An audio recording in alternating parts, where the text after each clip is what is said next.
salah satu sekolah terbaik di wilayah barat Kabupaten Sumbawa. SMA Negeri 1 Utan berdiri pada tahun 1999, beralamat di Dusun Sabedo 3, Desa Sabedo, Kecamatan Utan, Kabupaten Sumbawa, Provinsi Nusa Tenggara Barat. Dengan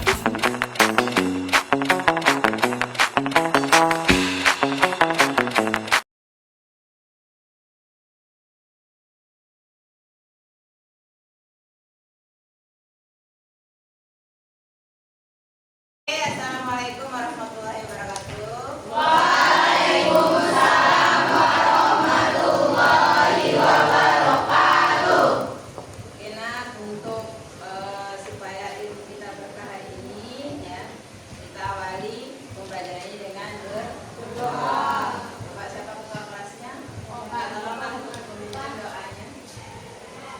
Ya, sebelum kita mulai pelajaran pada pagi hari ini, langkah baiknya kita berdoa terlebih dahulu menurut agama masing-masing. Berdoa dimulai.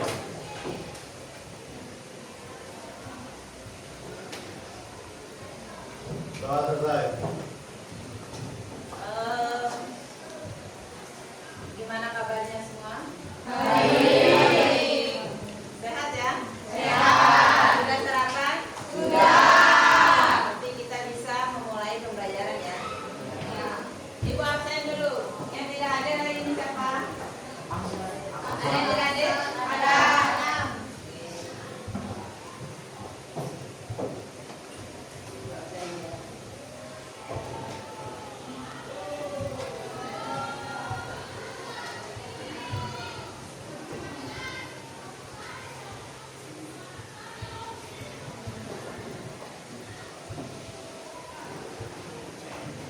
Aksar ada? Ini nggak masuk ya? Iya. Ardi? Ya, Andre? Izin kemana Andre? Asifa? Hadir. Oke, Bunga? Hadir. Ika? Ira? Hadir. Evelyn? Hadir. Elsa? Hadir. Kira? Hadir. Adisa? Saya. Email? Hadir. Indra? Ivan? Yutaru? Komang? Marsanda? Avandi? Sakir? J. Ya. Lengah kita Saniti? Nurul Hidayati? Rani? Ria Amania? Safina? Ada ya? Mana Safina ini? Ada kabar ya? Tasmirianti, Siti Fatina, saya, Siti Inaya, Sri Wahyuni, Samita, Udroat, dan Yogi. Oke. Jadi ada beberapa teman yang tidak sempat hadir hari ini ya. Semoga besok bisa hadir semua. Amin. Oke. Oke anak-anak sekalian ya. Sebelum kita ke materi ya, supaya kalian lebih semangat, kita speaking dulu. Semua berdiri. Ibu lihat mau konsentrasinya ya. Speakingnya tepuk 1, 2, 3, 4, dan 5. Kalau tepuk 1 ya, tepuk 2, 3, 4, 5. Kalau ibu bilang tepuk 2, 3 kali. Nah, itu ya. Lihat konsentrasinya. Oke, kita mulai dulu. Tepuk 1, tepuk 2, tepuk 3, tepuk 4, tepuk 5, tepuk 3 2 kali. Masih ada yang belum konsentrasi. Ulang. Tepuk 2, 3 kali. Belum konsentrasi.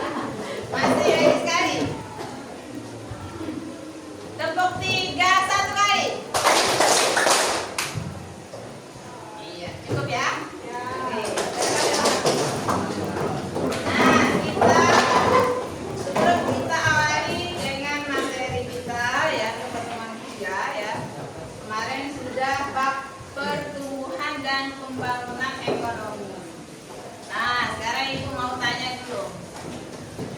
Apa sih indikator dari pembangunan ekonomi? Coba angkat tangan, siapa bisa?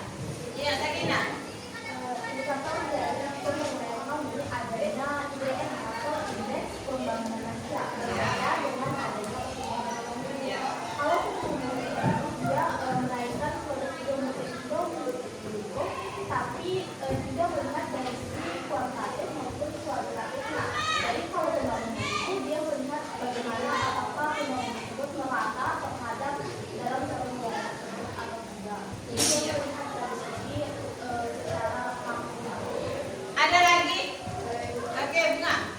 Ada beberapa jenis. Yang pertama itu bersifat kuantitatif dan berfokus pada kenaikan ekonomi. Ya. Yang pertama itu produksi domestik bruto, tujuan kinerja barang dan jasa yang dihasilkan dalam negara, dan PDB yang mencerminkan pertumbuhan ekonomi.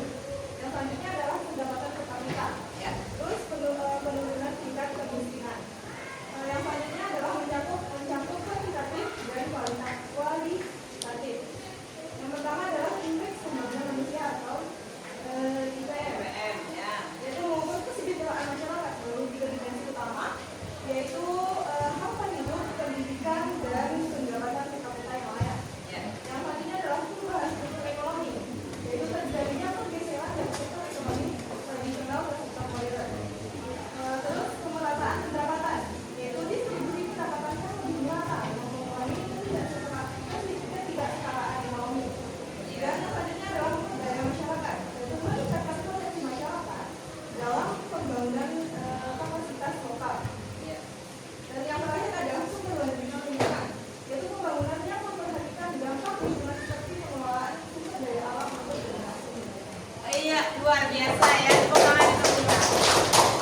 Jadi intinya nak ya, ini keberhasilan ya, indikator dari keberhasilan pembangunan ekonomi ya, dilihat dari kenaikan indeks apa? Pendapatan per kapita.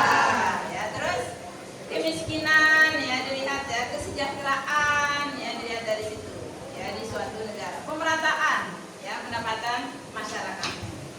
Oke ya. Kemarin sudah Ibu suruh buat video ya untuk melihat kondisi daerah sekitar kalian ya, pertumbuhan ekonomi dan pembangunan ekonomi apa saja yang ada di daerahmu. Dan luar biasa semua videonya, luar biasa, baik semua ya, bagus semua ya, 2 jempol untuk semua anggota ya.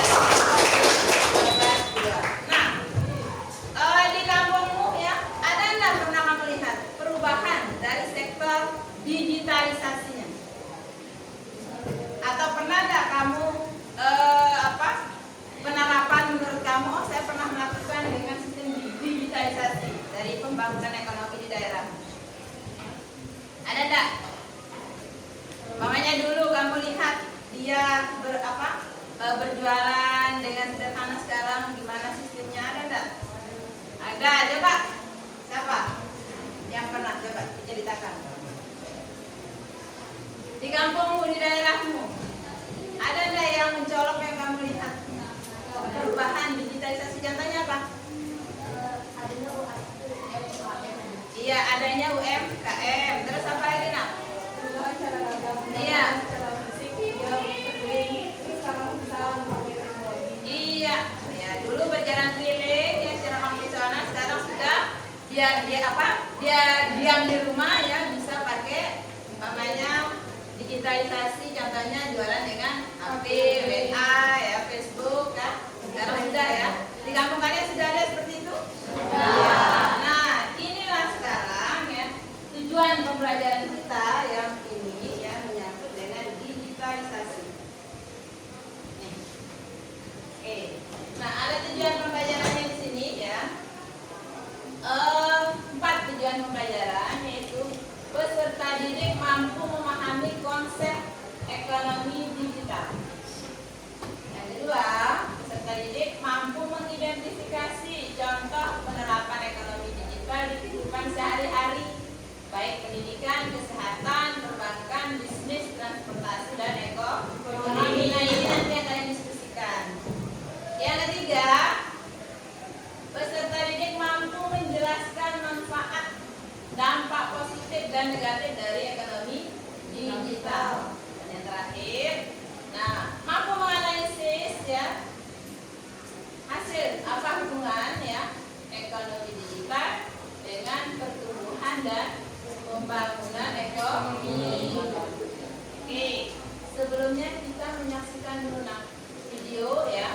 bagaimana pemerintah ya membangun pembangunan ekonomi ini dengan digitalisasi di Indonesia.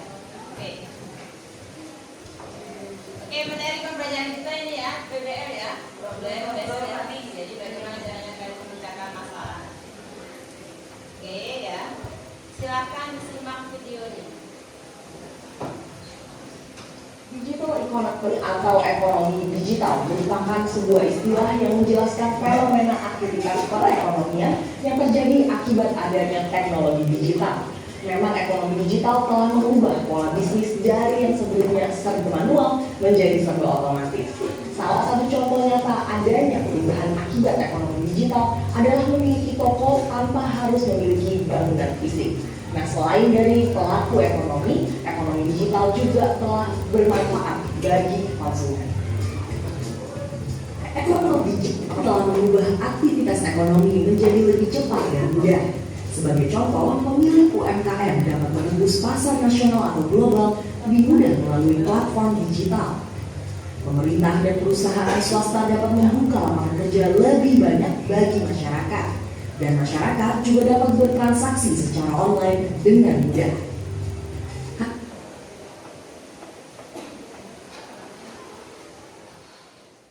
Pemerintah dan perusahaan swasta. Pemilihan prioritas yang terkait dengan data sangat cerdas karena data menjadi komoditas penting untuk informasi dan untuk mengambil berbagai keputusan. Oleh karena itu, tata kelola data harus disusun agar aman dan bermanfaat. Penguasaan data berpegang pada prinsip untuk kehidupan yang lebih baik, bukan untuk mendominasi yang lebih lemah.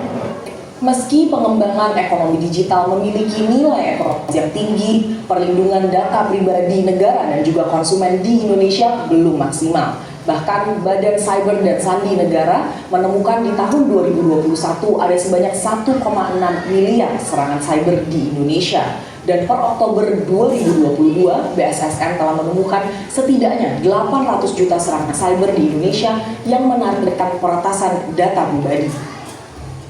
Tahun ini, KTT G20 mengangkat 3 agenda prioritas, yakni arsitektur kesehatan global yang inklusif, transformasi berbasis digital, dan transisi energi yang berkelanjutan. Sebagai upaya untuk mengoptimalisasi pembahasan transformasi digital, Kementerian Kominfo telah membentuk kelompok kerja Digital Economy Working Group atau DEWG akan membahas 3 topik agenda transformasi digital, yakni konektivitas pasca pandemi COVID-19, literasi dan otoritas digital, serta pertukaran data lintas batas yang terpercaya. Keberadaan akses digital saja tidak cukup, tetapi harus ini seperti logam mata uang ya, atau poin lah gitu, ada sisi kan. Nah, ini nggak bisa dilepas antara ketersediaan infrastruktur dan kemampuan menggunakannya.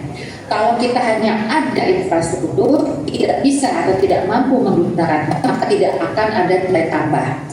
Sebaliknya, kalau kita bisa menggunakannya, tapi infrastrukturnya nggak banyak, nggak merata, kesenjangan juga akan semakin lebar. Jadi sekali lagi ini seperti poin dengan 2 sisi, dia harus menjadi satu. Maka itu, presidensi yang akan digelar di Bali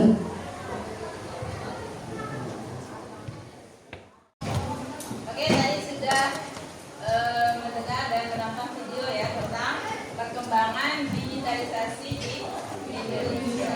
Nah, sekarang kalian ibu bagian KPD untuk diskusi kelompok ya mengenai permasalahan-permasalahan yang akan kalian pecahkan di kelompok masing-masing. Oke, sekarang kelompoknya yang kemarin ya, kelompok video kemarin ya, silakan.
Tinggal main.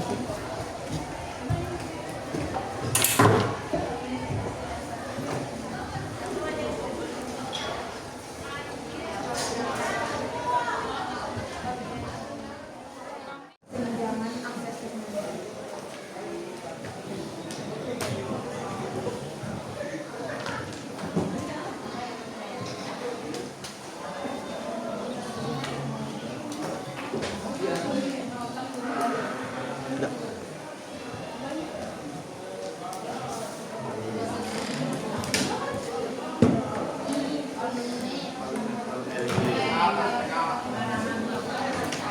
Jual kue di rumah terus.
Oke, yang sudah selesai, silakan ditempel di depan hasilnya.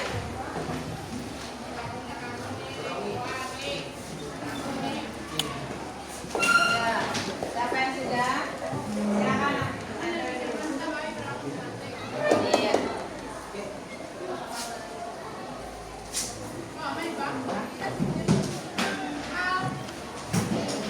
Silakan ditempel. Hasil diskusinya bisa di sini ya.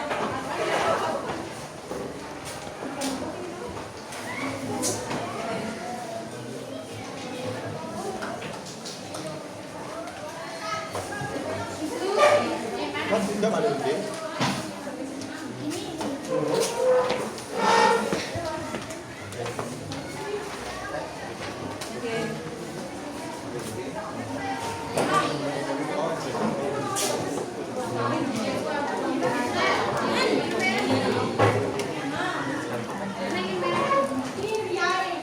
Ayo silakan hasil diskusinya ditempel di depan. Video.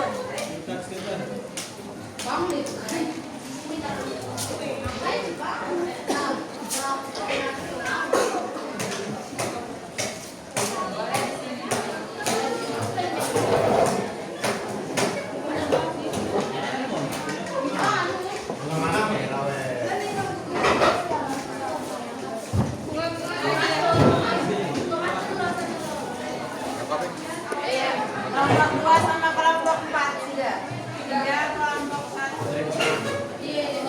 Udah. Ayo silakan. Silakan ditempel.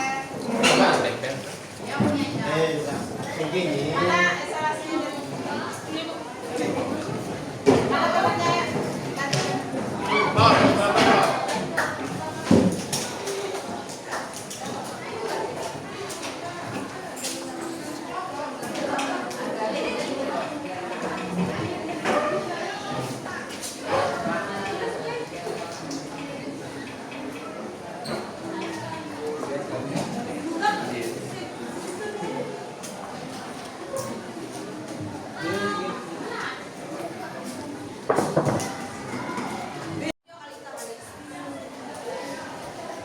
Oke ya, setelah diskusi ya hasilnya sudah ditempel di papan dari kelima kelompok.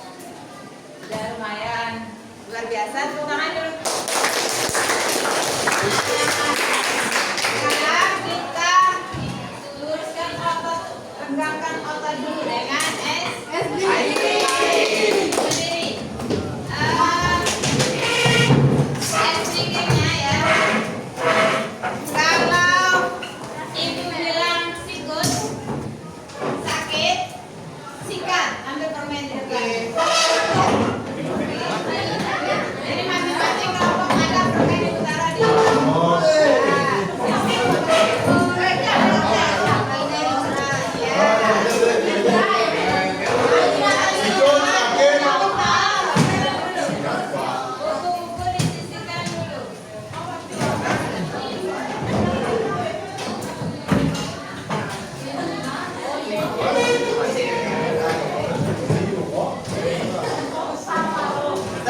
mulai di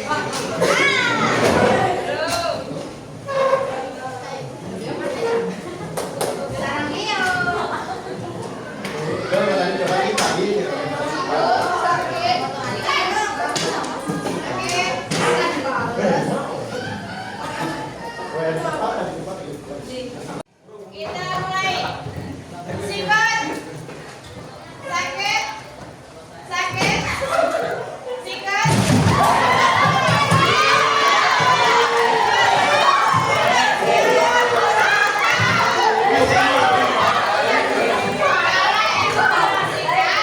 Baru pokoknya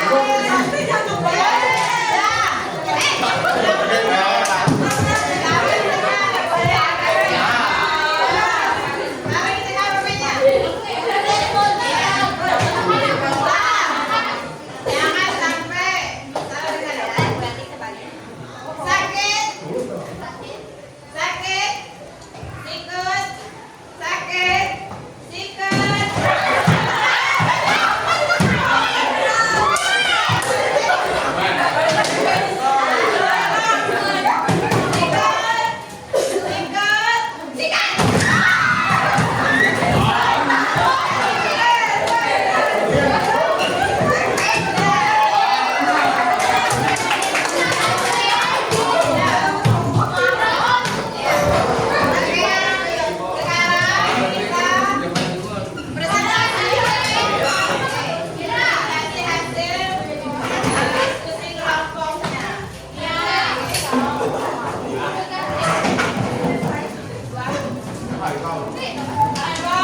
Yang pertama maju siapa?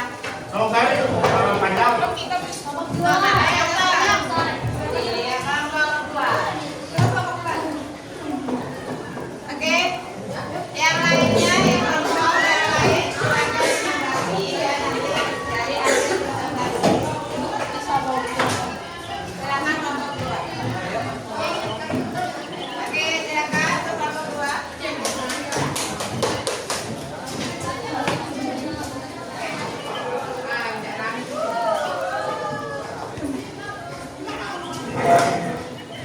Assalamualaikum warahmatullahi Waalaikumsalam warahmatullahi wabarakatuh. Kami dari kelompok 2 akan mempresentasikan hasil kerja dari kelompok kami. Di sini kami dalam materi yaitu ekonomi digital di bidang pendidikan. Soal pertama akan dijelaskan oleh Indra.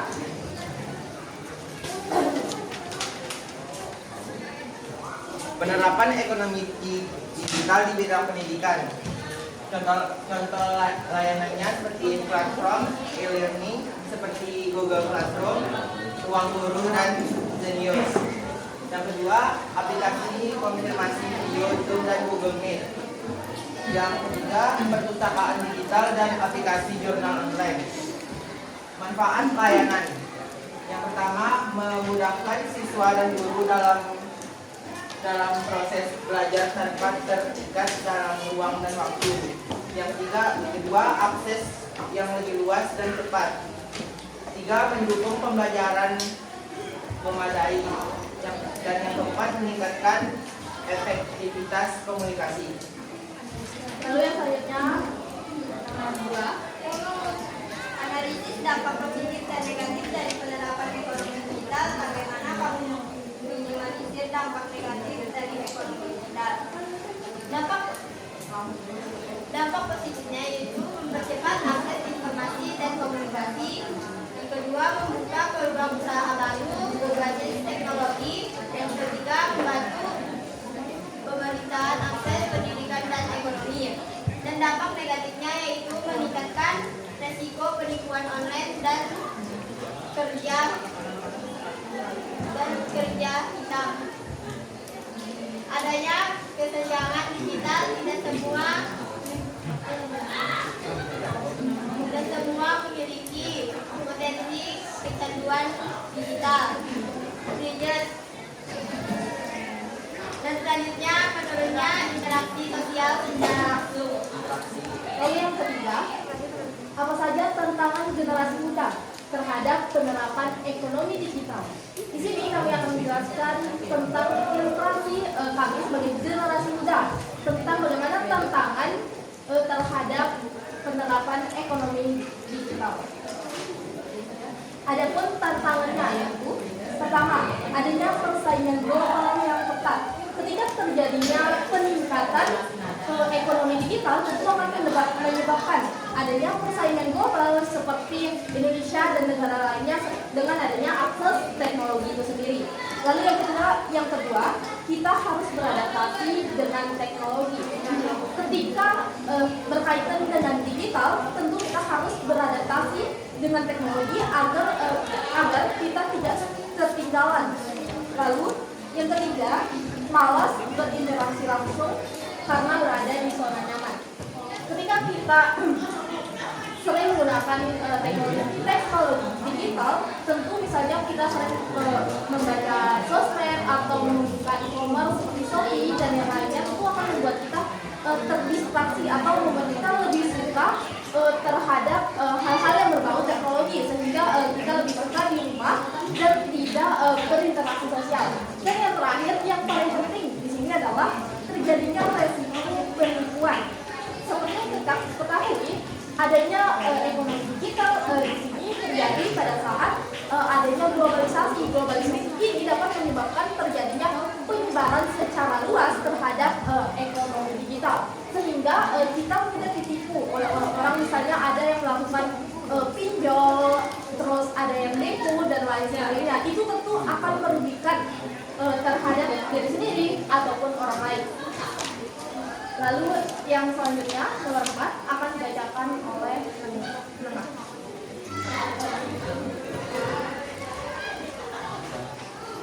Nomor 4 yaitu ceritakan pengalamanmu tentang penerapan ekonomi digital dan manfaat yang kamu dapat. Pengalaman kami tentang penerapan ekonomi digital dan manfaatnya. Dari segi pendidikan, adanya ruang guru dan classroom.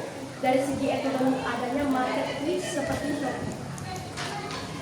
Yang keempat yang dimaksud oleh kita di sini dari segi pendidikannya. Yang pertama, kita sebagai pelajar kan sering menghadapi tantangan. Misalnya ketika kita belajar di aplikasi-aplikasi tertentu, misalnya Genius atau Ruang Guru. Kita tentu terdistract, misalnya kita mau buka lagi asik-asik nonton, kayak merasa boring dengan aplikasi tersebut, kita jadi buka aplikasi lain seperti scroll TikTok dan lain sebagainya. Jadi terjadi kita belajar, padahal besoknya itu ada persiapan untuk ulangan. Dengan kita manfaatkan teknologi itu kayak Guru dan Genius. Itu menurut kami di bidang pendidikannya. Lalu tantangan di bidang marketplace atau e-commerce-nya. Misalnya ketika kita di sini menggunakan Shopee atau ingin berbisnis dengan Shopee atau e-commerce, tentu kita harus beradaptasi dulu dengan bagaimana cara kita berbisnis, bagaimana kita memanfaatkan teknologi tersebut dan mendapatkan opportunity atau peluang dari hal tersebut. Lalu yang kelima akan dibacakan oleh Rani. Apa hubungan ekonomi digital dengan pertumbuhan dan perkembangan ekonomi suatu negara? Hubungan ekonomi digital dan pertumbuhan secara serta berkembang ekonomi membuka lapangan pekerjaan baru, meningkatkan aktivitas dan produktivitas. 2. Memperluas pasar digital. 3. Mempercepat aliran informasi. 4. Mendorong produktivitas dan inovasi. Di sini kita akan membuka sesi tanya jawab. Ada yang ingin bertanya? Kelompok Salika.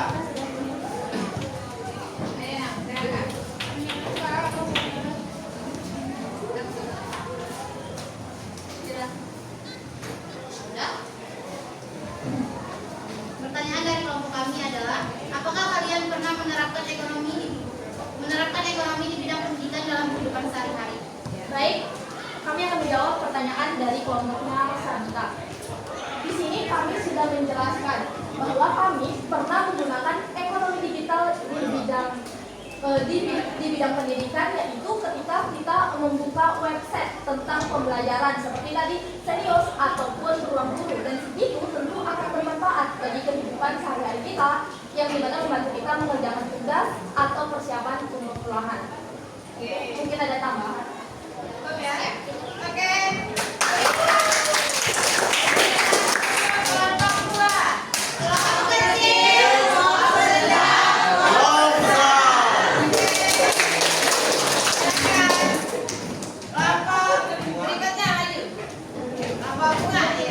Sekian dari kelompok kami. Apabila ada kesalahan kata, mohon dimaklumi. Wabillahi taufiq wal hidayah. Wassalamualaikum warahmatullahi wabarakatuh.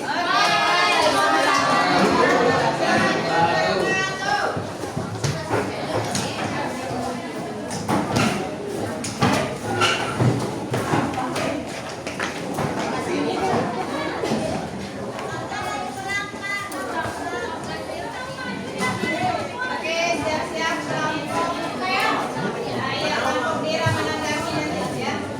Atau memberikan pertanyaan.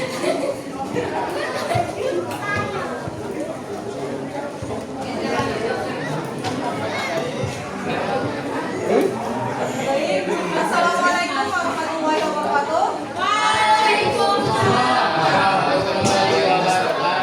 Selamat pagi teman-teman. Pertama kami dari kelompok 4. Di sini kami akan memaparkan dan menjelaskan materi mengenai ekonomi digital di bidang ekonomi. Yang pertama yang kita jelaskan yaitu contohnya. Contoh layanan ada beberapa jenis.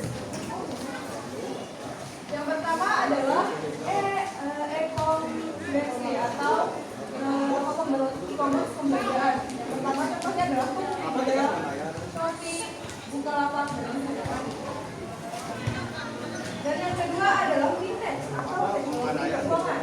Contohnya ada untuk dana, bantuan investasi digital. Dan yang selanjutnya adalah transportasi elektronik. Transportasi elektronik dan logistik contohnya yaitu ada Grab dan Gojek, yaitu menyediakan layanan pemesanan ojek dan taksi online sekaligus pengantaran makanan. Dan selanjutnya adalah internet atau ruang buku dan gaming.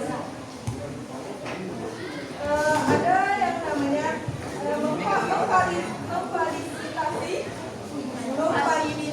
memfasilitasi pembelajaran jarak jauh dan menyediakan kursus online. Yang kelima adalah konten digital, yaitu ada YouTube, TikTok, dan Instagram, yang memungkinkan individu untuk menghasilkan uang melalui konten yang dibuat. Dan yang terakhir adalah seri ekonomi atau layanan berbagi, yaitu aplikasi seperti Airbnb yang menghubungkan pemilik properti dengan menyewa untuk akomodasi usaha. Dan yang kedua adalah manfaat layanan. Manfaat layanan di bidang ekonomi ini sangat banyak sekali. Yang pertama adalah akses pasar lebih luas. Yang kedua efisiensi operasional, pengurangan biaya, pengambilan keputusan berbasis data, inovasi produk, kemudahan dan pemilihan barang yang banyak, akses informasi produk dan peningkatan inklusi keuangan. Dan yang selanjutnya adalah dampak positif dan negatif akan dijelaskan oleh Pak Cik. Analisis dampak positif dan negatif dari penerapan ekonomi digital. Bagaimana kamu meminimalisir dampak negatif dari ekonomi digital? Di sini saya akan menjelaskannya. Ekonomi digital menawarkan keuntungan seperti kemudahan transaksi, peningkatan efisien, dan masih banyak lagi. Namun juga memiliki dampak negatif seperti kesenjangan digital, resiko keamanan data, penipuan online, bahkan hilangnya pekerjaan akibat otomatisasi.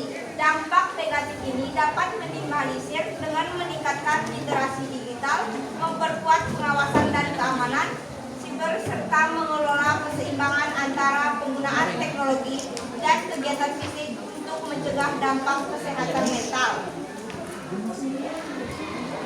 Selanjutnya akan dibahas oleh dia. Yang ketiga yaitu tantangan dan pengalaman. Tantangannya meliputi kesenjangan digital karena infrastruktur dan akses yang belum merata. Dari sisi internal, tantangan meliputi rasa malas intelektual akibat kemudahan akses informasi mendorong gaya hidup konsumtif, fear of missing out atau FOMO, serta kurangnya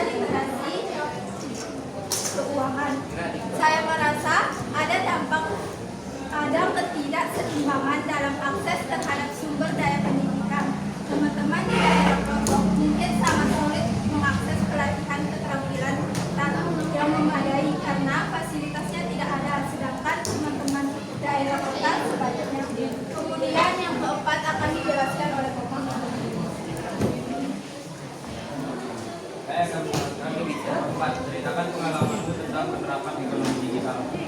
Penerapan ekonomi digital telah mengubah kehidupan sehari-hari, memudahkan berbagai jenis aktivitas seperti belanja online. Saya tidak perlu khawatir kehabisan produk yang diinginkan karena masih banyak referensi toko lain yang memiliki stok barang tersebut. Selanjutnya, memberikan dibacakan oleh Asifa. Kemudian yang terakhir adalah apa hubungan ekonomi digital dengan pertumbuhan dan perkembangan ekonomi suatu negara.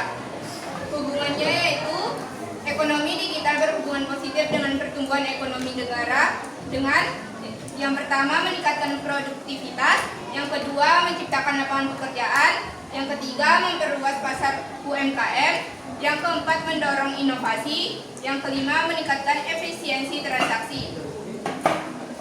Meningkatkan daya tahan bisnis terhadap perubahan pasar dan krisis yang secara keseluruhan mempercepat dan memperkuat pembangunan ekonomi suatu negara. Baik, itu penjelasan tadi. Kami membuka sesi tanya jawab. Ada yang ingin bertanya? Oke, silakan. Kelompok baik.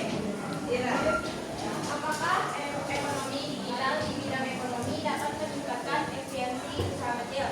Kalau dapat, sebutkan satu contohnya. Baik, saya akan menjawab pertanyaan dari Ira.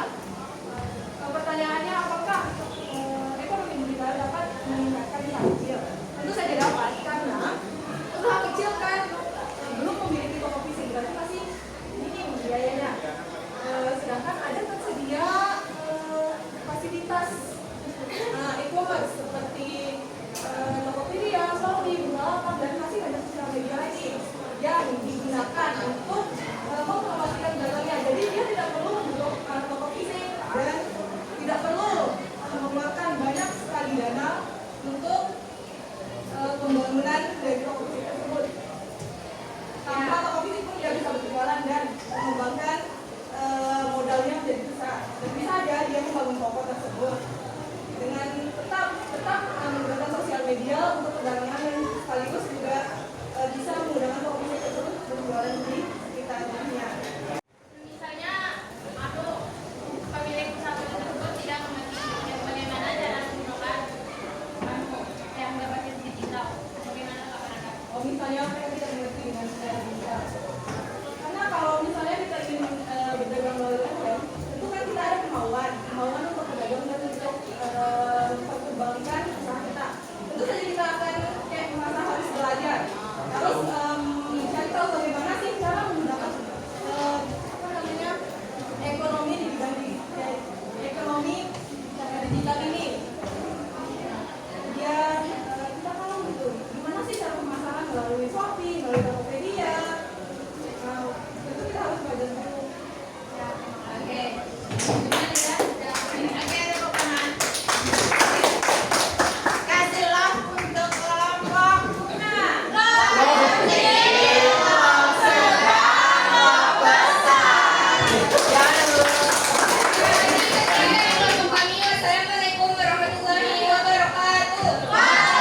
Assalamualaikum warahmatullahi wabarakatuh. Waalaikumsalam warahmatullahi wabarakatuh.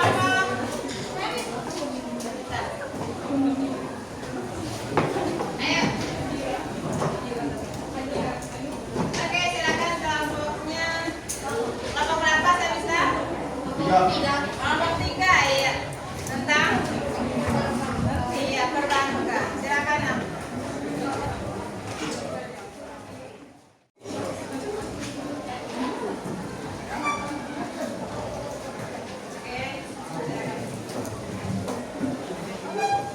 Assalamualaikum warahmatullahi wabarakatuh. Waalaikumsalam warahmatullahi wabarakatuh. Di sini kami akan mempresentasi tugas ekonomi digital bagian di bidang perbankan. Di sini saya sebagai moderator Muhammad Topandi akan menjelaskan soal pertama, yaitu penerapan ekonomi di bidang perbankan. Yang pertama, contoh layanan. Contoh layanannya di bidang perbankan ialah mobile banking, dana, GoFo, GoPay, BCA Mobile, Primo, QRIS, dan Link Aja. Terus terdapat juga manfaat layanannya, yaitu kemudahan akses, kemudian efisiensi waktu dan biaya, kemudian transaksi lebih cepat, mendukung ekonomi digital dan keamanan transaksi. Soal nomor 2 akan dijelaskan oleh Sabita. Analisis dampak positif dan negatif dari penerapan ekonomi digital. Bagaimana kamu meminimalisir dampak negatif dari ekonomi digital? Yang pertama yaitu dampak positif ekonomi digital, yaitu akses pasar lebih luas, seperti kendaraan UMKM yang bisa memasarkan produknya melalui toko-toko online seperti Shopee, Tokopedia, Bukalapak, dan lain-lain. Kedua yaitu transaksi cepat dan efisien. Dengan adanya layanan digital seperti banking, GoPay, Dana, dan ShopeePay membuat pembayaran cepat dan aman dibandingkan transaksi tunai. Yang ketiga, peningkatan layanan kerja, buktinya seperti adanya online, konten kreator, social media, marketing, dan programmer. Yang kedua itu dampak negatif dari ekonomi digital, yaitu pasar bagi pedagang lokal menurun, seperti mereka yang tidak terbiasa dengan adanya perkembangan ekonomi digital bisa membuat produk mereka tidak laku. Yang kedua yaitu ancaman keamanan data, seperti kasus penipuan online data pribadi menjadi bocor. Yang ketiga yaitu persaingan bisnis tidak seimbang. Yaitu selanjutnya cara meminimalisir dampak negatif dari ekonomi digital, yaitu pemerataan infrastruktur digital, yang kedua pengendalian pola konsumsi, yang ketiga penguatan regulasi keamanan cyber, yang keempat peningkatan literasi digital. Selanjutnya untuk pertanyaan selanjutnya akan dijelaskan oleh Ria.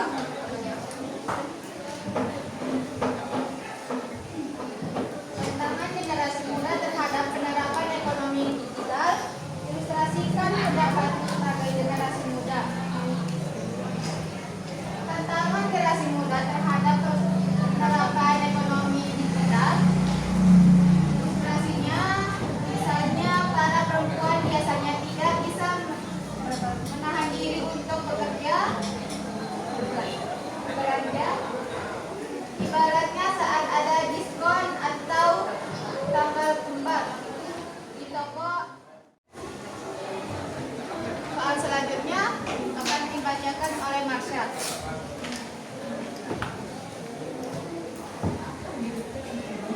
Pertanyaan selanjutnya yaitu ceritakan pengalamanmu tentang penerapan ekonomi digital dan apa manfaat yang kamu dapat.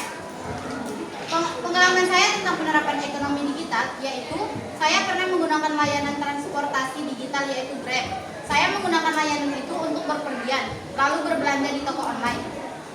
Salah satu contohnya untuk berpergian lalu berbelanja di toko online, salah satu contohnya di Shopee dan di TikTok Shop.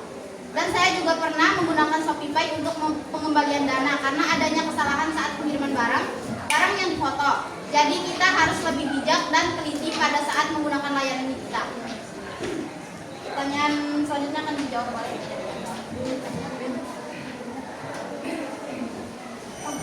apa hubungan ekonomi digital dengan pertumbuhan dan perkembangan ekonomi suatu negara?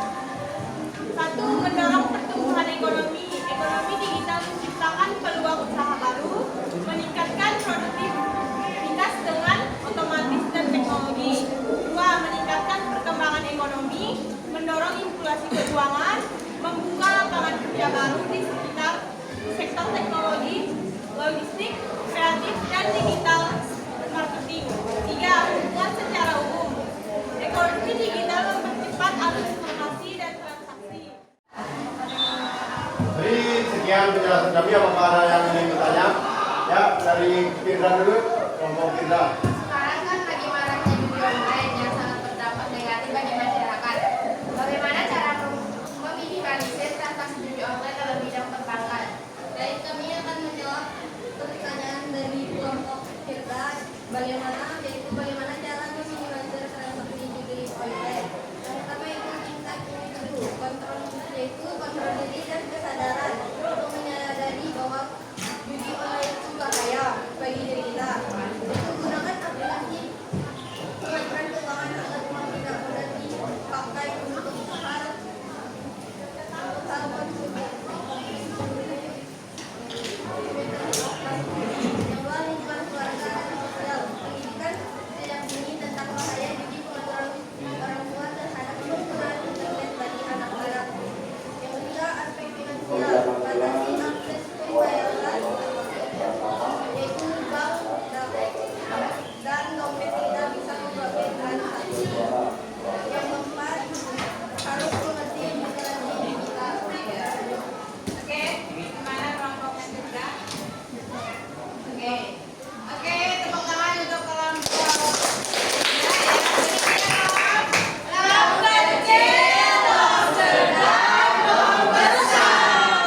Tadi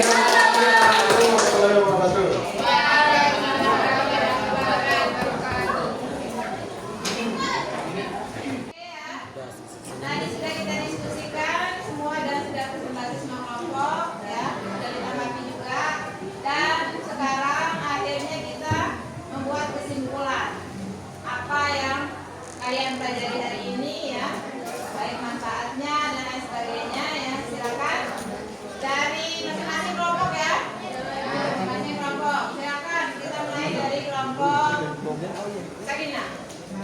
Kesimpulannya yaitu kita dapat memahami tentang hubungan antara bidang-bidang di ekonomi digital yang dapat membantu aktivitas masyarakat dalam kehidupan sehari-hari. Dengan adanya ekonomi digital, proses perdagangan seperti perbankan, pendidikan, dan layanan publik pun dilakukan secara cepat dan efisien. Hal ini dapat membantu menciptakan peluang usaha baru yang berbasis teknologi. Iya, bagus ya.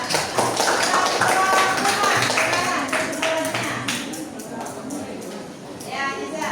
Kesimpulannya yaitu kita dapat memahami apa sih ekonomi digital dan perannya di dalam kehidupan masyarakat di zaman modern serta penerapannya dalam kehidupan sehari-hari. Dan juga kita dapat mengetahui bagaimana cara mengatasi tantangan-tantangan yang hadir dalam ekonomi digital, dan dengan kita mengetahui bahayanya kita bisa memperkuat keamanan sistem kita agar tidak mudah diretas oleh orang yang tidak bertanggung jawab. Iya. Silakan apa? Manfaat yang kita dapat dari pembelajaran hari ini yaitu dampak positif dan negatif dari ekonomi digital yang ada saat ini, dan juga meningkatkan pengetahuan dan keterampilan dalam menggunakan berbagai website digital. Hal ini juga membantu kita dalam melakukan usaha. Iya, silakan kelompoknya Tira. Manfaat yang saya dapat dari materi tersebut secara keseluruhan yaitu ekonomi digital mendorong kemudahan serta mempercepat perkembangan masyarakat menuju kehidupan yang lebih modern dan terhubung dengan ekonomi digital. Juga saya dapat mengetahui bahwa banyak aplikasi-aplikasi yang bisa saya manfaatkan. Iya. Kesimpulan dari ekonomi digital adalah yaitu transportasi fundamental perekonomian global yang memanfaatkan teknologi digital seperti internet untuk mempercepat produksi, distribusi, dan konsumsi barang dan jasa. Ekonomi digital telah menjadi bagian penting dari ekonomi dan terus berkembang dengan cepat. Iya, luar biasa. Jadi ya kesimpulannya ya, ekonomi digital ini ya kita memperoleh manfaat, dan ini salah satu ya dari pertumbuhan dan pembangunan ekonomi, salah satu indikator ya perkembangan ekonomi digital ini. Nah, terus manfaat yang kita dapat peroleh di sini banyak sekali ya, dari semua bidang tadi sudah kalian jelaskan ya, dari bidang pendidikan ya, ekonomi ya, kesehatan, perbankan, dan lain sebagainya. Dan ada juga dampak positif dan negatifnya ya. Semua kegiatan itu pasti akan berdampak ya. Dua dampaknya yaitu positif dan negatif. Dan bagaimana cara kalian untuk meminimalisir dampak negatif? Nah, sekarang udah marak apa? Marak sekarang? Video sampai Zeus. Iya, di situ dampak negatifnya ya. Jadi bagaimana cara kalian jangan sampai terjebak di dalam situs seperti itu ya. Bagaimana caranya? Dengan memperbanyak literasi digital. Harus kamu tahu dulu ya, apa fungsinya, apa manfaatnya, apa yang akan terjadi ya di kemudian hari. Nah, jadi itu jangan ya untuk pembelajaran kita hari ini ya, semoga bermanfaat ya. Sebelum Ibu akhiri, Ibu refleksi dulu ya kalian, Ibu bagi stiker. Jadi bagaimana perasaanmu kamu tulis di situ ya, masing-masing ya. Apa yang kamu dapat hari ini silakan ditulis ditempel di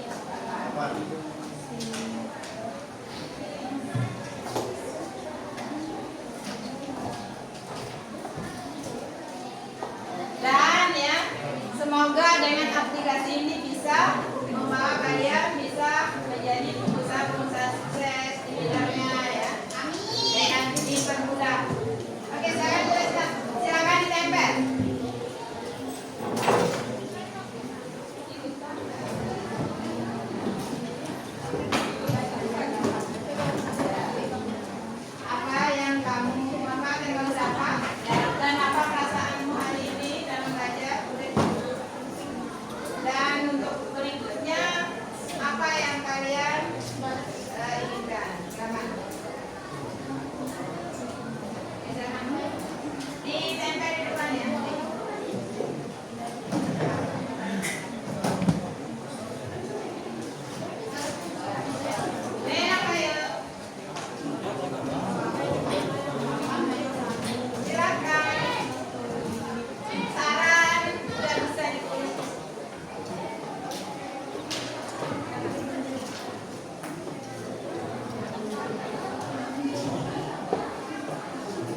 Silakan ditempel. Iya. Yang baru. Ya. Ayo, silakan. Ditempel. Apa manfaat yang kamu dapat dari pembelajaran ini dan bagaimana perasaanmu? Oke, silakan anak.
Jadi harapan Ibu ya semoga pembelajaran hari ini ya bisa membantu kalian dan mengaplikasikan ya dan bermanfaat bagi kehidupan kalian sehari-hari.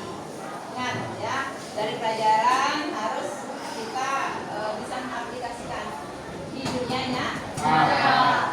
Seperti itu ya. Jadi untuk hari ini mungkin Ibu cukupkan sekian ya.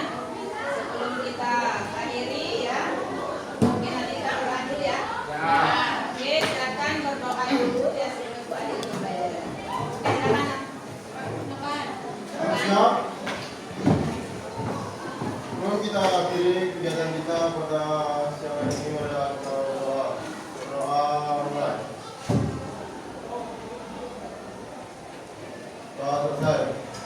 Oke, untuk terakhirnya ya, kurang mohon maaf ya, semoga apa yang disampaikan bisa bermanfaat bagi kalian semua. Dan Ibu akhiri dengan ucapan persiapan. Assalamualaikum warahmatullahi wabarakatuh.